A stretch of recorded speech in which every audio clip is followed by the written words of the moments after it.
So one of my coach in a pocket clients asked me, what is the number one thing that a guy does when he loves you?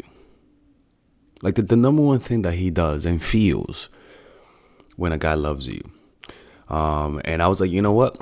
Rather than answer you in a voice note, let me make a video about it because I think this is the one thing that every guy feels when they love you, and this is the power. And you can only find out this emotion if you actually just give a guy space. If you create absence, it's the only way for you to see and for him to reveal that emotion. All right. So look, let's begin this. Naturally, humans do not like a vacuum. They don't like silence. That's why humans don't like boredom. They always want to fill up the boredom and the silence with something, because silence and emptiness creates anxieties in humans that they don't like to feel. So humans naturally grasp onto to anything to fill that void, literally anything. And unfortunately, when people are too present, when people are too there, there's no mystery. There is no sense of insecurity when somebody is around consistently, because unfortunately too much presence reveals weakness, and it actually represses emotions of love.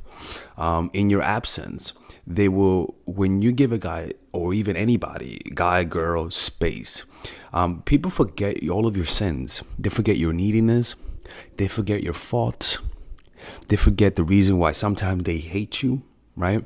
By just giving somebody space, they will forget all of the needed behavior. And when you return, all they see are the good parts. Because at a distance, people don't see the details of you. At a distance, they only see a general view of you. And so it's almost like if people hate you, if a group of people hate you, all you got to do is just disappear for a few months or even like a year or so, and then you return, and they literally will talk to you with an open mind, and almost like they're trying to say, okay, let me reacquaint myself with this person. And all of a sudden, by them reacquainting themselves with you, they can literally you have a chance to create a new image in their minds because they forgot that. Don't you remember that? For example, if you have a friend that you don't like, and then all of a sudden you hang out with them. Let's just say you have a friend that you like, right? That you don't like, and you stop talking to them, and then a few years later they hit you up to hang out, and you kind of forgot what you didn't like them. Then you hang out with them, and then you're like, oh, that's why I didn't like them, right? That's why I didn't like them. Is just the power of distance. Distance will literally will literally make you forget the negative things that they've done. That's one thing, right? That's a power of absence, is that people will literally forget all of those negative things that you've done.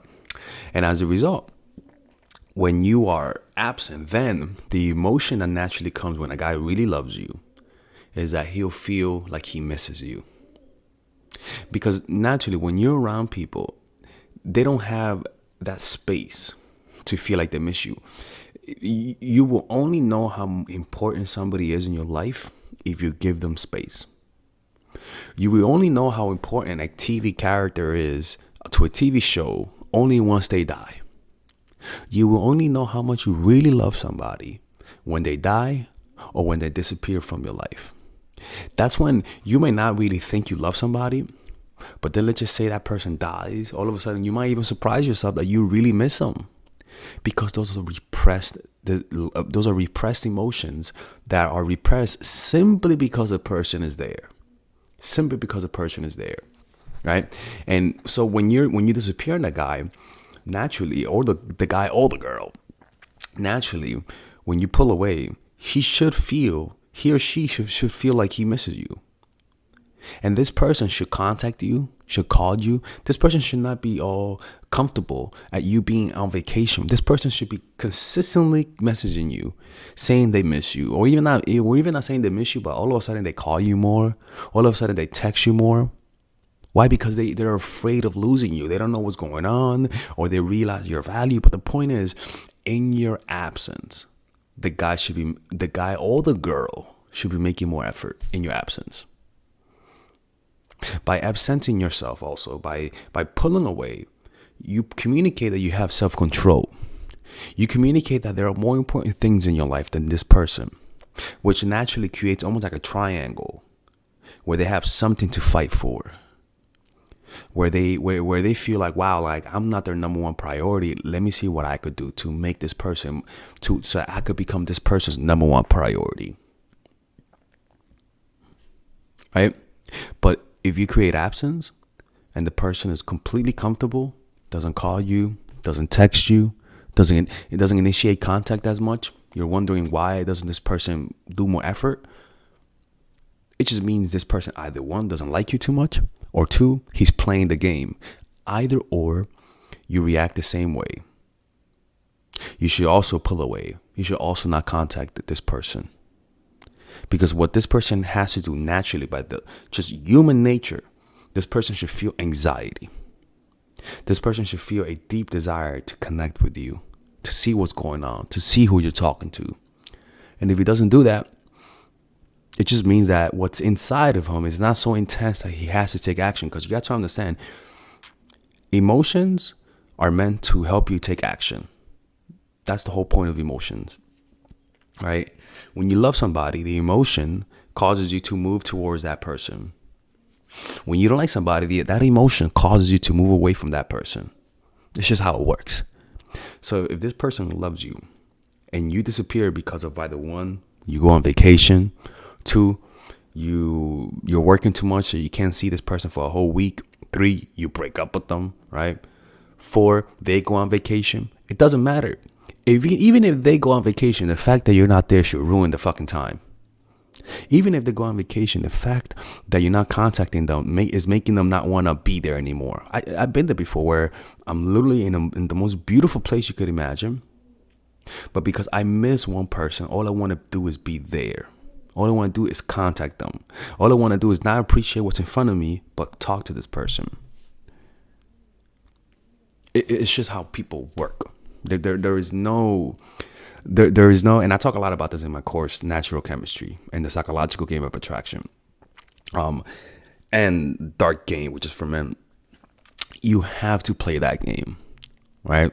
And unfortunately, if this person doesn't increase the contact, doesn't show anxiety, doesn't call, doesn't text, heck, he doesn't even want to bridge the gap by being with you, going there, buying a ticket to see you. This person doesn't love you, and you shouldn't be offended by it, because that's just human nature. Now, I expect this type of behavior after 2 or 3 months, right? After 3 months, 4 months at the most, this person should be developing at least feelings of love. But that's for a whole nother video, right? Anyways, I hope you guys understand this. Let me know what are your opinions about this. If you guys want to expand upon it, and then comment down below and subscribe to this channel, or I'm closing it.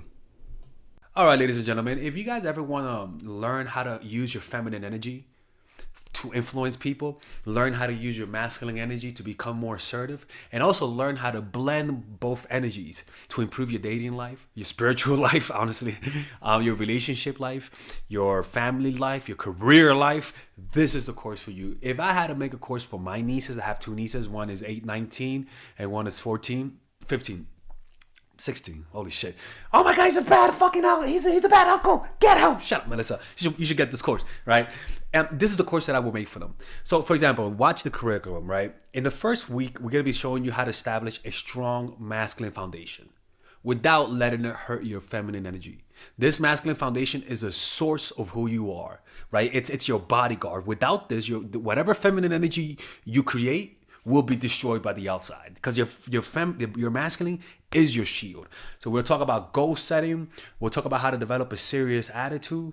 We're going to be talking about how to use more logic, how to use more goal-oriented behavior. It's more how to be a man. Now the next one is how to embrace the feminine energy, right?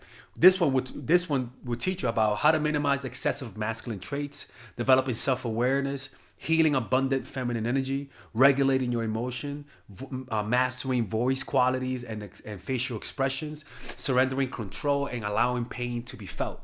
This is honestly, this will supercharge, like Kaioken, your masculine energy. After that, we have femininity in the workplace and how to be feminine in the workplace without letting people take advantage of you, and the nuances of how women of power should behave versus women who are subordinates in the workplace, and even the dress code. This is based on psychology, people. It's kind of insane. I'm actually excited about this one. The next week, we talk about navigating the labyrinth of male and female friendship. And this, a lot of women find confusing, so we talk about that. And how to identify envious friends, how to identify the good friends, how to keep male friends, and how to keep female friends. Week 5, we talk about how to release the burden of the past and stop and destroy mental projections. This is actually really powerful. And then week 6, we talk about how to increase your observational power so that you can read people better. And we have a bunch of bonuses. The course starts at $99, and you guys can pre-order the course today at $69 before it goes out. If you're watching this, most likely I'm in the meditation retreat, so most likely I will be praying for all of you guys. And just click on the description down below of the video. Right there, you'll see it, and you can pre-order that course. It's gonna be out by the end of next month or the beginning of February of March. One of the two, people, because I have a 10-day retreat to do, and I want to finish the course after the retreat, because I think the ideas are gonna be so much better. All right, man. I'll see you guys later. Pre-order, man. Oh, I'm closing the channel.